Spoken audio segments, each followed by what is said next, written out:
todos.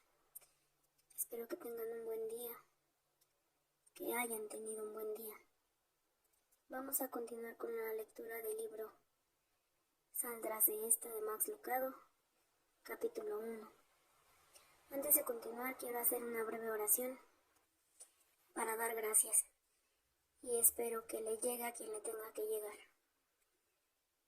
Señor Jesucristo, Padre amado, agradezco por todas las bendiciones que tú pones en mi vida. Agradezco por la misericordia y el gran e inmenso amor que tú me tienes, que tú nos tienes. Te suplico, Padre bendito, que corrijas mi camino, que sanes mis tristezas, mis angustias, mis ansiedades. Te pido que cada personita que me escuche, así fuese una, tú llenes su corazón y de igual manera la salves, la sanes y escribas su nombre en el libro de la vida. Gracias por todos los aprendizajes. Ayúdame por favor a entender tus propósitos y a continuar con mi vida y con tu misión. Te agradezco todo en el nombre precioso de Jesucristo, mi Señor y Salvador. Amén. Comencemos con la lectura. Capítulo 1. Saldrás de esta. Estaba temblando, con ese temblor interior que se puede sentir con solo ponerle la mano en el hombro. La vi en la tienda de comestibles. Hacía meses que no la veía. Le pregunté por sus niños y por su esposo. Cuando lo hice, sus ojos se humedecieron. Su quijada se contrajo y me contó la historia. Él la dejó. Después de 20 años de casados, 3 niños y una docena de mudanzas, se fue. La cambió por una joven modelo. Hacía lo posible por aparentar calma, pero no pudo. La sección de verduras de la tienda se transformó en un santuario de confesiones. Allí, entre tomates y lechugas, lloró. Oramos. Luego le dije, saldrás de esta. No será sin dolor, no será de un día para otro. Pero Dios usará este lío para bien. Mientras tanto, mantén la calma y no hagas ninguna tontería. No te desesperes. Con la ayuda de Dios saldrás de esta. 2 días después recibí la llamada de un amigo. Acababa de perder su empleo. Había cometido una estupidez al hacer algunos comentarios inapropiados en el trabajo. Tonterías. Pero su jefe lo despidió. Ahora, a sus 57 años, era un gerente desempleado en medio de una economía que se caía a pedazos. Se sentía terrible y, a través del teléfono, sonaba peor. Su esposa estaba furiosa. Los hijos, sin saber qué pensar. Necesitaba que alguien le dijera algo que le ayudara. Lo hice. Saldrás de esta. No será sin dolor. No será de un día para otro. Pero Dios usará este lío para bien. Mientras tanto, mantén la calma y no hagas ninguna tontería. No te desesperes. Con la ayuda de Dios saldrás de esta. Luego fue una joven adolescente, a quien encontré en el café donde trabaja. Está terminando su secundaria y espera ir a la universidad el mes que viene. Su vida no ha sido fácil. Cuando tenía 6 años, sus padres se divorciaron. Cuando cumplió los 15, se casaron de nuevo, solo para volverse a divorciar a los pocos meses. Hacía poco, su padre le había dicho que tenía que decidir si quería vivir con su madre o con él. Se le asomaron las lágrimas cuando me describió su situación. No tuve chance de decirle esto, pero si la vuelvo a encontrar, puedes apostar a que la miraré directamente a los ojos y le diré, saldrás de esta. No será sin dolor, no será de un día para otro, pero Dios usará este lío para bien. Mientras tanto, mantén la calma y no hagas ninguna tontería. No te desesperes. Con la ayuda de Dios saldrás de esta. Atrevido yo, ¿eh? ¿Cómo me he permitido decir eso?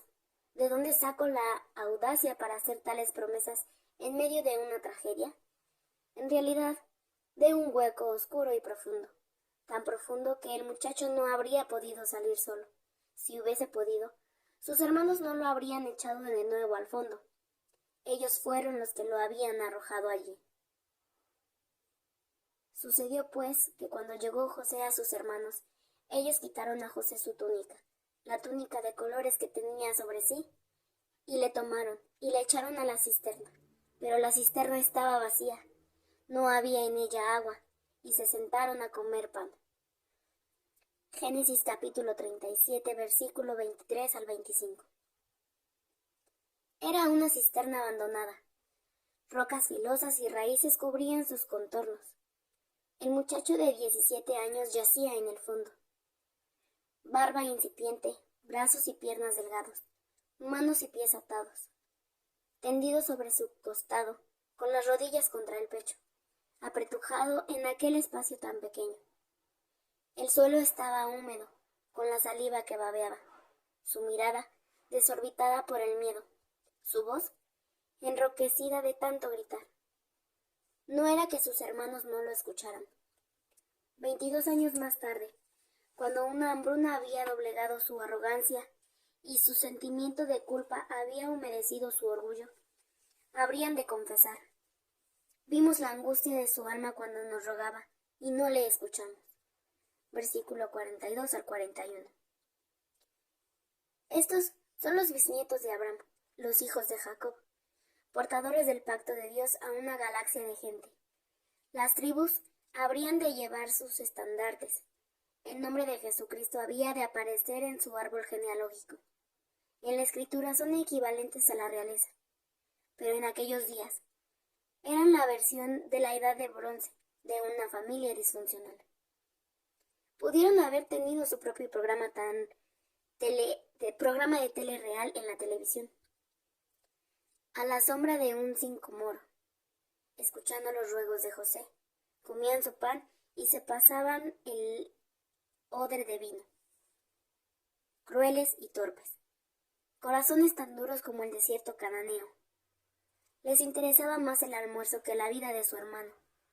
Despreciaban al muchacho, le aborrecían y no podían hablarle pacíficamente. Le aborrecieron aún más, lo odiaban, le tenían envidia. Capítulo 37, versículo 4 al 5, 8 y 11. He aquí por qué. Su padre lo consentía como a un becerro mimado. Jacob tenía 2 esposas, Lea y Raquel, pero un amor, Raquel. Cuando ésta murió, Jacob mantuvo su memoria viva consintiendo a su hijo preferido.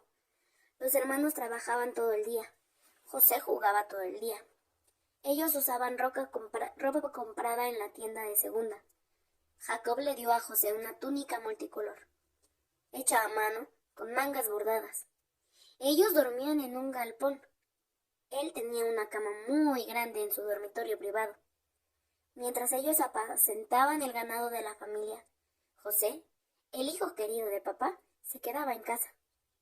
Jacob trataba a su hijo número 11 como si hubiese sido el primogénito. Los hermanos escupían cuando veían a José.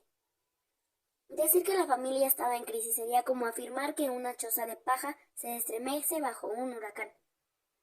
Aprovechando que se encontraban lejos de casa, quizás a unos 90 kilómetros de la protección de papá, los hermanos cayeron como plaga de langostas sobre él. Quitaron a José su túnica y le tomaron y le echaron a la cisterna. Qué verbos más desafiantes, ¿no? Solo querían matarlo, sino, además de esconder su cuerpo. Fue un encubrimiento sanguinario desde el principio. Diremos que alguna mala bestia lo devoró. Versículo 20. José nunca se imaginó lo que le venía. No saltó de la cama esa mañana pensando: será mejor que me ponga la ropa acolchada porque hoy es cuando me van a echar al pozo. El ataque lo tomó por sorpresa. Así ha ocurrido contigo. A José, el foso, se le presentó en forma de cisterna. Quizá en tu caso haya llegado en forma de diagnóstico, un hogar adoptivo o un accidente traumático. A José lo tiraron a un hoyo y lo despreciaron. ¿Y a ti? En una fila de desempleados buscando trabajo y olvidado.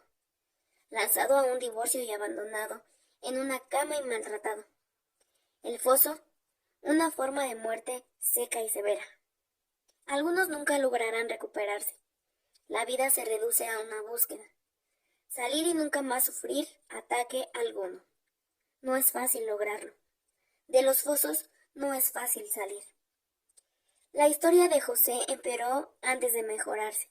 El abandono dio paso al avallamiento,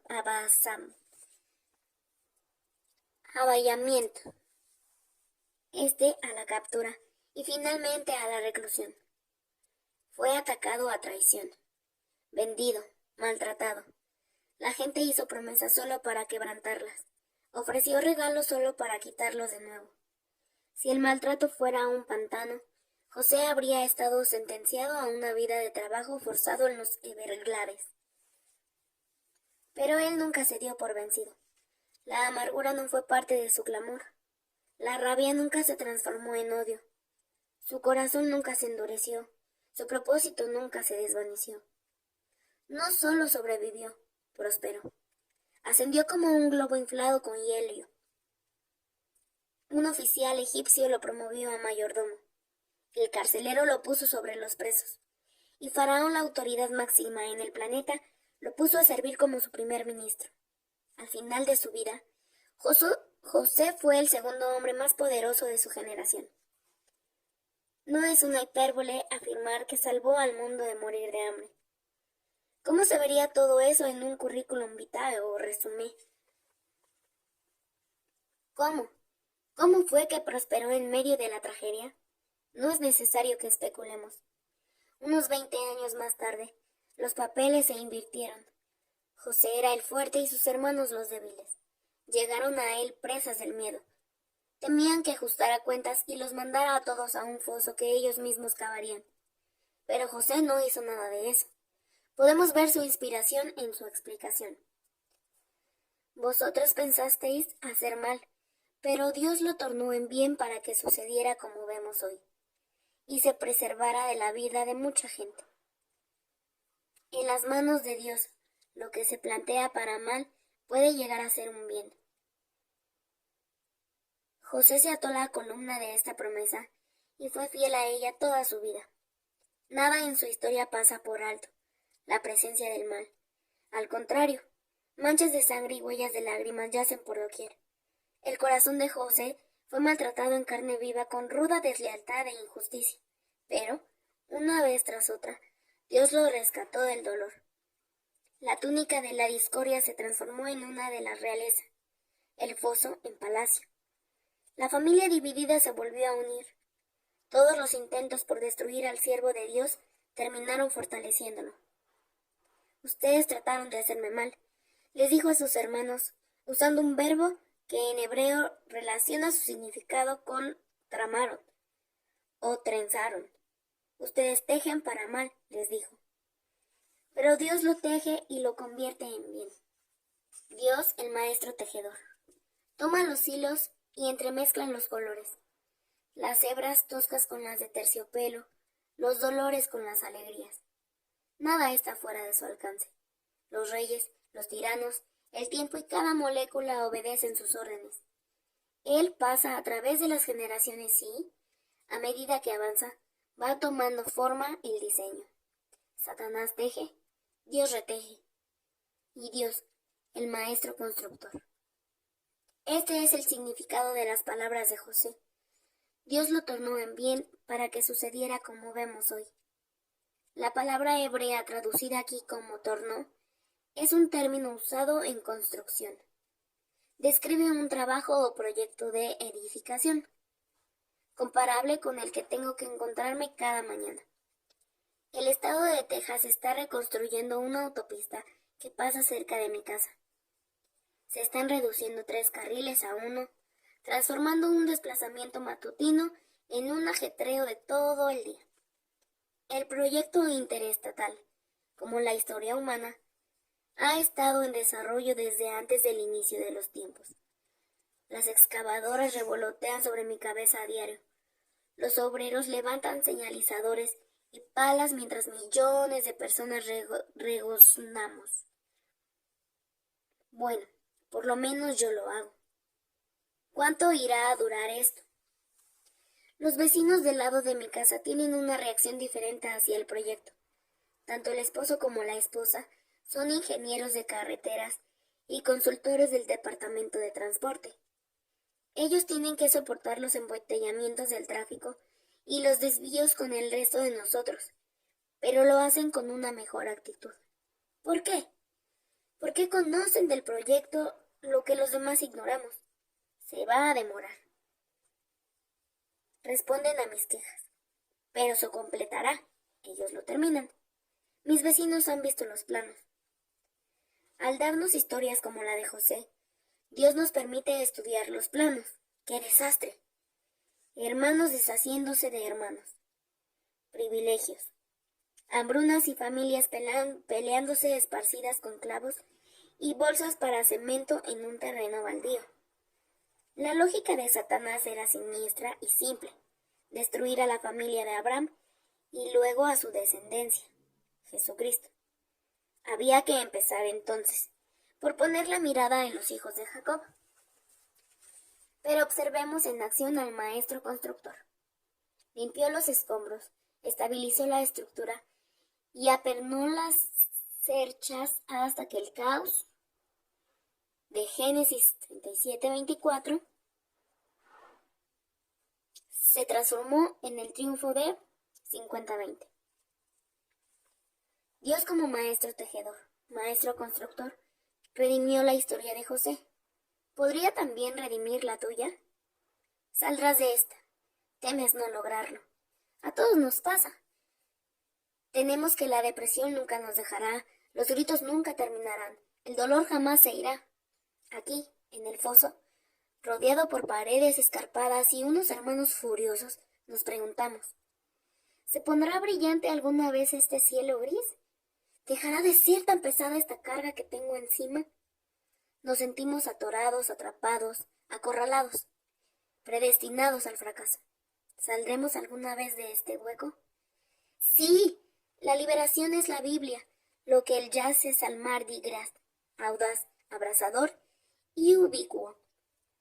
Como ocurrió con Daniel en el foso de los leones, con Pedro en la cárcel, con Jonás en el estómago del pez, con David amenazado por Goliat, con los discípulos en medio de la tormenta, con los leprosos y su enfermedad, con las dudas de Tomás, con Lázaro y su tumba, y con Pablo y sus prisioneros, Dios también nos liberará a nosotros. A través del lecho seco del Mar Rojo, a través del desierto, a través del valle de sombra de muerte y a través de la profundidad del mar. A través de es una de las expresiones favoritas de Dios. A través de es una de las expresiones favoritas de Dios. No será sin dolor. ¿Has derramado tu última lágrima o recibido una última sesión de quimioterapia? No necesariamente. ¿Pasará tu matrimonio desdichado a ser feliz en un abrir y cerrar de ojos? Seguro que no. ¿Estás exento de un viaje al cementerio? ¿Garantiza a Dios la ausencia de dificultades y abundancia de fortaleza? No en esta vida. Lo que sí ha prometido es retejer tu dolor para un propósito superior. No será de un día para otro. José tenía 17 años cuando sus hermanos lo abandonaron. Tenía por lo menos 37 cuando volvió a encontrarse con ellos, y tuvo que pasar otro par de años antes de que viera a su padre. A veces, Dios se toma su tiempo. 120 años preparando a Noé para el diluvio, 80 años preparando a Moisés para su trabajo. Dios llamó al joven David para que fuera rey, pero lo devolvió al campo a seguir cuidando ovejas. Llamó a Pablo para que fuera apóstol, y luego lo aisló en Arabia por casi 3 años. Jesús estuvo en la tierra por 3 décadas antes que hiciera algo más que una mesa de cocina. ¿Cuánto tiempo irá a tomar contigo? Puede tardarse. Su historia se cuenta no en minutos, sino en lo que dura una vida. Pero Dios usará tus problemas para bien. Nosotros vemos un problema perfecto. Dios ve una oportunidad perfecta para preparar, probar y adiestrar al futuro primer ministro. Nosotros vemos una prisión, Dios ve un instrumento. Nosotros vemos la hambruna, Dios ve la reubicación de su linaje escogido. Nosotros lo llamamos Egipto, Dios lo llama protectorado, donde los hijos de Jacob pueden escapar de los bárbaros cananeos y multiplicarse abundantemente en paz. Nosotros vemos los trucos y el complot de Satanás. Dios ve a Satanás tropezando y frustrado. Permíteme aclarar algo. Tú eres una versión de José en tu generación. Representas un reto para el plan de Satanás. Tienes algo de Dios dentro de ti, algo noble y santo, algo que el mundo necesita: sabiduría, amabilidad, misericordia, recursos. Si Satanás lograra neutralizarte, podría desbaratar tu influencia.